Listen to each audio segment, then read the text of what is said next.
Hey students, my name's Sierra and I'm one of the student pastors here at CCV. And when I was in high school, I was not the smartest kid. Here's a photo of me in high school. This is my junior year, the glory days. It's great. Hey, like I said, I was not the smartest kid. And you know those kids that they don't have to try and they get an A+? They blink and they're in all the honors classes and it's just easy for them? Yeah, that was not me.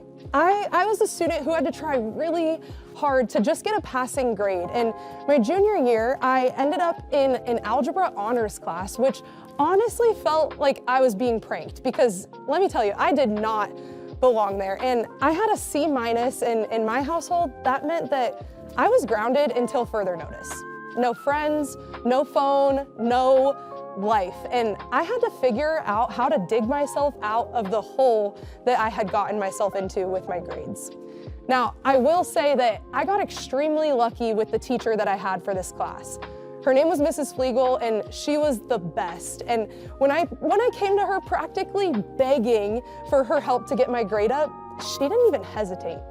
I found myself in Mrs. Flegel's class at least 3 days a week, before school, during study hall, or after school, simply for her help with my homework and with tutoring, and she never hesitated to help me. No matter how much I asked the same question over and over again, no matter how many times I showed up after failing a quiz, and no matter how many times I failed to do simple math, Ms. Flegel always was there to encourage me and challenge me to do better. And with Mrs. Flegel's help, I ended up being able to finish out my junior year with a B+ in algebra.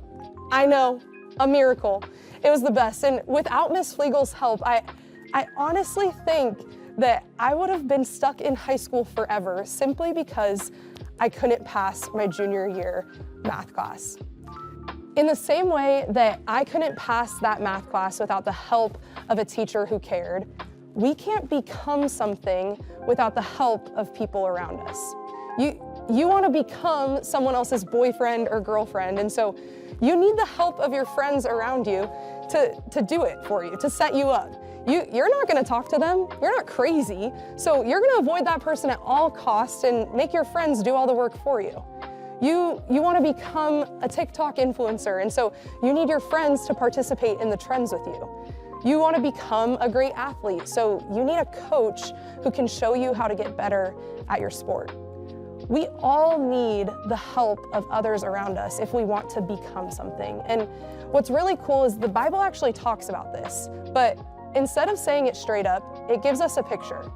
In Proverbs 27:17, it says, "As iron sharpens iron, so one person sharpens another." Can we get that font a little bit more sharp?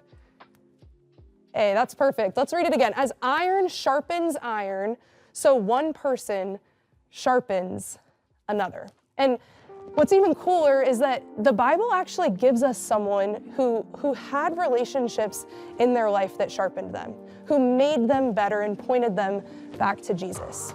We've been in this series called Update, talking about how we can update our life to become more like Jesus. And in this series, we've been following the life of Paul.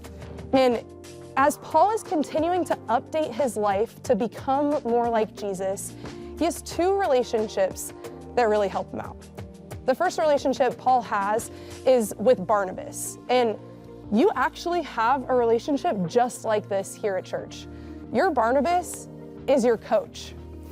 Your coach exists to be your Barnabas. And in Paul's life, he has just done this dramatic transformation. He had spent so much time persecuting the church, which basically means that he was trying to hurt Christians. And now Christians are having a hard time trusting this transformation. They're having a hard time believing that Paul is actually transformed and actually following Jesus with them. But Barnabas, whose name, fun fact, actually means son of encouragement. How cool is that? Barnabas continues to vouch for Paul in front of all the other disciples. In Acts chapter 9, we see this. When he came to Jerusalem, he tried to join the disciples, but they were all afraid of him, not believing that he really was a disciple. But Barnabas took him and brought him to the apostles.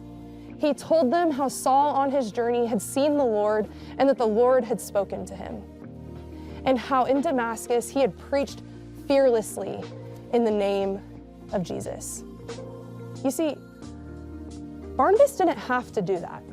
He didn't have to inconvenience himself so that he could stand up for Paul, but he did.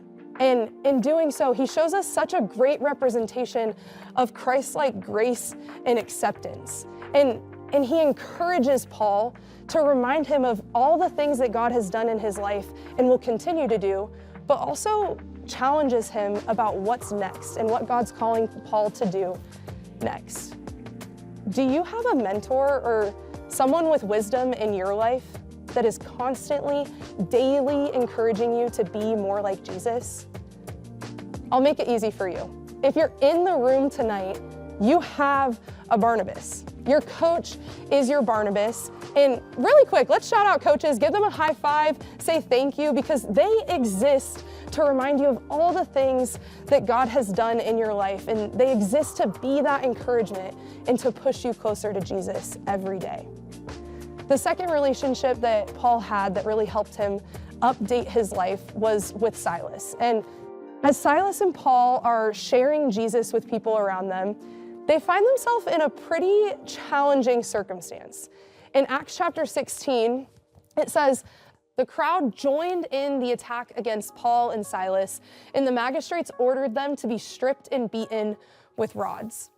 After they had been severely flogged, they were thrown into prison, and the jailer was commanded to guard them carefully. When he received these orders, he put them in the inner cell and fastened their feet in the stocks. About midnight, Paul and Silas were praying and singing hymns to God, and the other prisoners were listening to them." Whoa. Paul and Silas had literally just been thrown into prison for talking about Jesus, and their first response was to sing praises to God.